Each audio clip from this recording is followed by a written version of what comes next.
you have till 27. That's 15, and today is British history. So.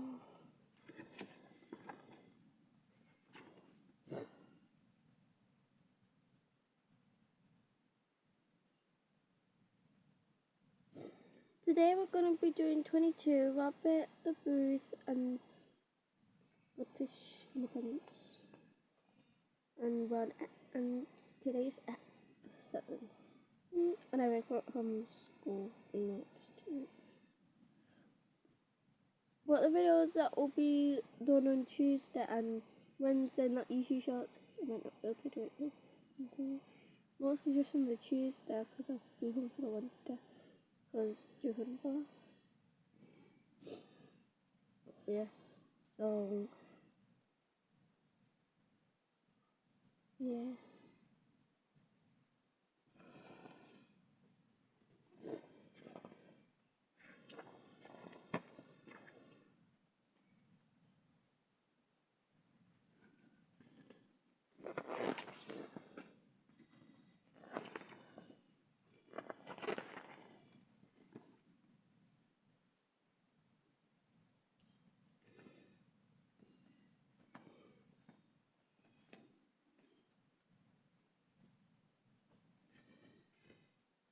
Okay, page 20.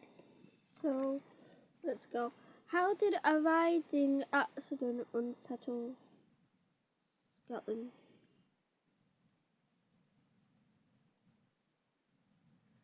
For most of the 13th century, the people of Scotland were at peace with England under their own ruler, Alexander III. The Scots enjoyed a golden age, but in 1286, poor Alexander died in a riding accident, leaving Scotland with no heir to the throne, unable to decide who should be their next king. The Scots asked Edward I, King of England, to choose them. That there were two Conquerors, John Bothwell and Robert the Bruce, Lord of Arundel.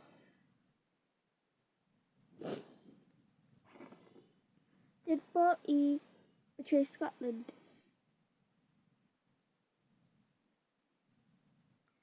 Edward I chose John Bothwell to be the next king of Scotland because he secretly hoped that he would help England to invade and conquer the Scots. When Bothwell was crowned in 1292, he was made to swear alliance to England, but Bothwell would not betray his new kingdom and made a secret deal with the French to help him conquer northern England. Edward I lost his patience, and in 1296 he decided to invade Scotland.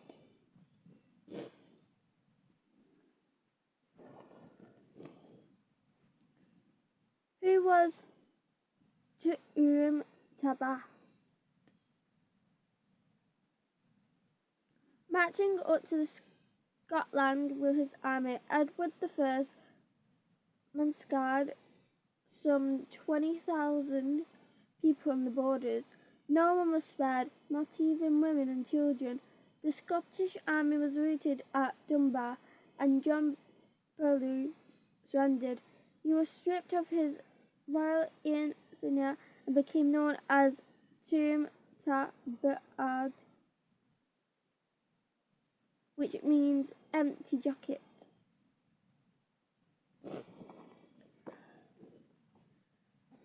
Was it wise to insult William Wallace? Not really. When the young Scot William Wallace was studying with monks in Judea, the son of English governor insulted him. Wallace promptly drew his sword and killed him. 5 years later, the English sheriff of Landmark murdered Wallace's wife, and he too paid with his life. Wallace then fled to a nearby forest where he was joined by Scots eager to expel the English from their homeland.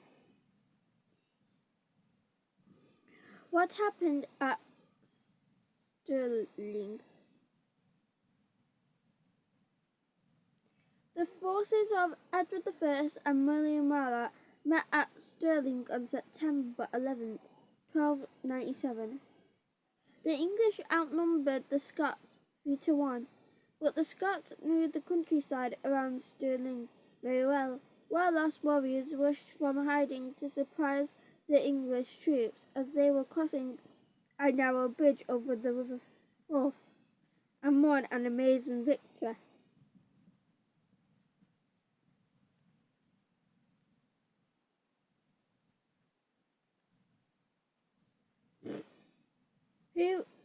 What were the ragamuffin roles?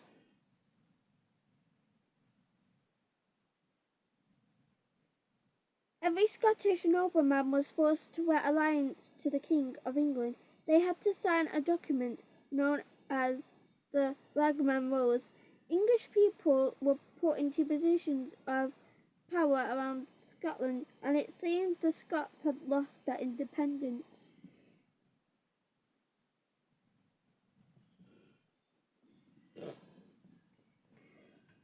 How was Wallace buried in 4 places?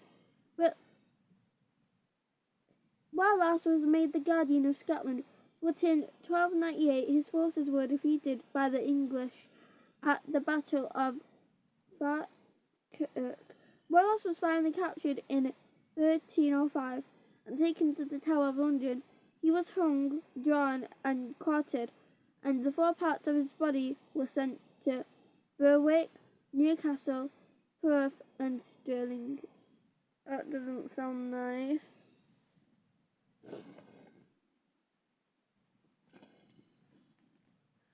Why won't Scots kill spiders? That's a good question. In 1306, Robert the Bruce was in exile and the English had seized his castles. According to legend, as he lay down in despair, he watched a spider try 6 times to swing across a gap and finish its web. The Bruce had himself fought 6 battles without success. When the spider succeeded at the 7th attempt, the Bruce swore to return to Scotland and fight on. Spiders now hold a special place in Scottish hearts. What happened at Ban O'Byrne?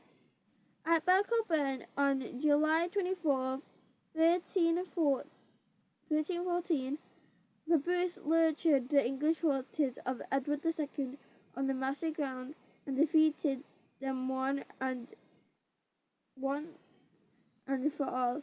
In 1328, Scotland finally achieved independence from England when the Treaty of Non-Antipathy was signed. The Bruce was crowned king but died a year later.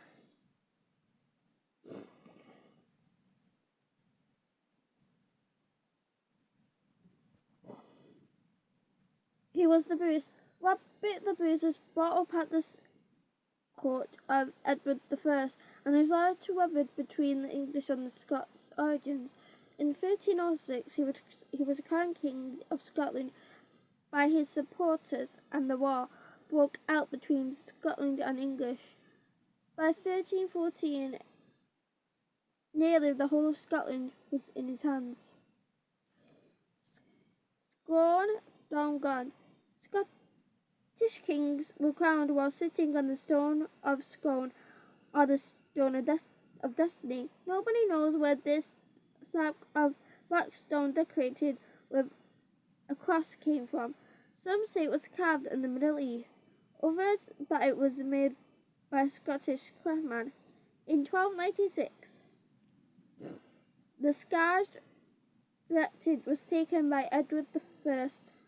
It was not returned to the Scots until 1996, but some people still believe the Scots had tricked Edward I by giving him a false stone.